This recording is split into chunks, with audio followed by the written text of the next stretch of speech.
Hello and welcome to episode 21 of the early edition brought to you by Endless Living. I'm your host, Michael Barnett, the guy who tends to get himself into trouble for exercising First Amendment rights. Yeah, that guy.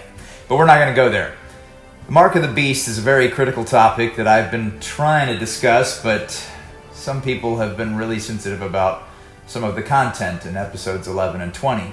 But I'd love to share these episodes with you privately if you would like to see them. Just email me at Hebrews716@gmail.com. That's Hebrews716@gmail.com. And just title it 1120 and I'll share them. Highly classified information, apparently, but anyway. This episode is a little clarifier on some of the places we find mentioned in Scripture. So let's look at the passage of Scripture before I do that, okay? Revelation 17, 3-5. It says, "So he carried me away in the Spirit into the wilderness. And I saw a woman sit upon a scarlet-colored beast full of names of blasphemy, having 7 heads and 10 horns. And the woman was arrayed in purple and scarlet color, and decked with gold and precious stones and pearls, having a golden cup in her hand, full of abominations and filthiness of her fornication. And upon her forehead was a name written, Mystery, Babylon the Great, the mother of harlots and abominations of the earth." And now let's look quickly at Revelation 14:8. "And there followed another angel, saying, Babylon is fallen, that great city, because she made all nations drink of the wine of the wrath of her fornication." I've heard a lot of speculating about Babylon. If you have read the Left Behind series before, Babylon is actually in Iraq, where Babylon is actually located, specifically Baghdad. The Antichrist gains so much power that he basically relocates his kingdom to Babylon. I always thought to myself, why? Well, I was studying 1 Peter chapter 5 with 3 good friends of mine, and we came to the end where Peter says, "The church that is at Babylon, elected together with you, saluteth you, and so doth Marcus my son." I kind of stopped there and I thought to myself, Babylon? It's funny because I had committed this epistle to memory before, but I have never stopped to consider Babylon. I thought, what's Peter doing there? There are some who believe that Peter was literally in Babylon. But historically, at the end of Peter's life, he was imprisoned and died in Rome.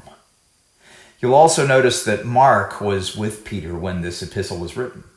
And according to Paul, on his letter to the Colossians, specifically in chapter 4 and verse 10, Mark was in Rome also. It is believed that Peter and Paul were martyred in Rome at the same time.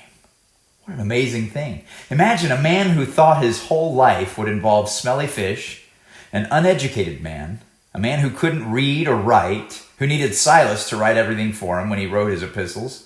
He was so illiterate, trying to make a living with no name for himself, running into the Lord of endless living, and dying right next to the wisest, most educated Jew in Israel at that time.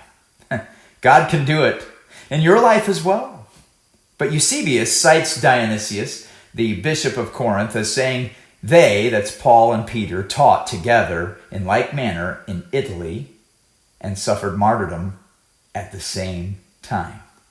If you remember in previous episodes that the 7 heads of the beasts described in Revelation 17 are the 7 famous hills that historians and famous Roman statesmen alike mentioned in their works. The decline and fall of the Roman Empire, for example, which is a gigantic historical work of 6 volumes by Edward Gibbon on just the decline and fall of Rome, mentions these 7 hills several times.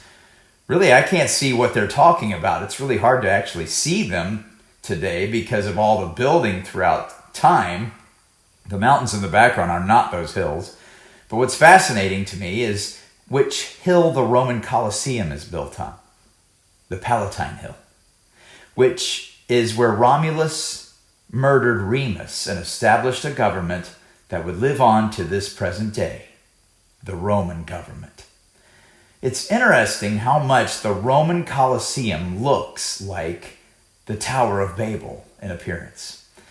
It has a structure that has no ending in its ascent. It looks unfinished in appearance. Of course, no one knows exactly what the Tower of Babel looks like, but the point is, man's mission has always been to overthrow God. And to fashion buildings that appear unfinished is to say, you might have halted us, but we're not done yet. But the Tower of Babel's location is in the same place as Babylon. But when we see in Revelation Babylon the Great is fallen, that is actually symbolic of Rome. And really it's quite obvious because once again we see the great mother of harlots within the description of Babylon. I'm bringing up the revived Roman Empire this morning because if you notice, all eyes are, just about everywhere else in the world right now except where the Roman Empire is soon to be revived. No one is paying much attention to where the beast will rise right now. But all of the evil plans that are going to take place will happen right here.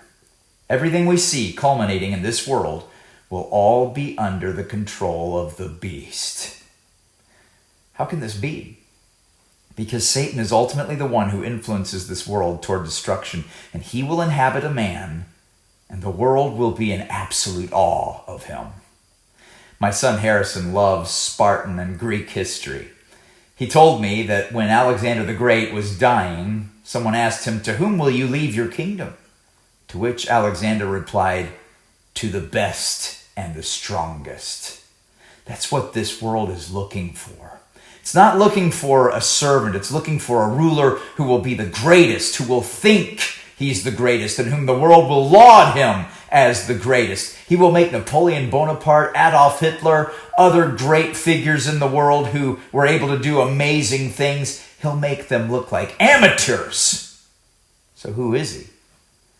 We can really only speculate because when Satan moves into this man, he will be a completely different person. But Satan is only interested in someone who has potential. Can I just ask you, why do you think the European Union's headquarters look so much like the Roman Colosseum and so much like Tower of Babel? Simple. Because this is Revelation's Babylon. She's going to gain some amazing momentum for just a little while. I think it's interesting that the European Parliament building is in France.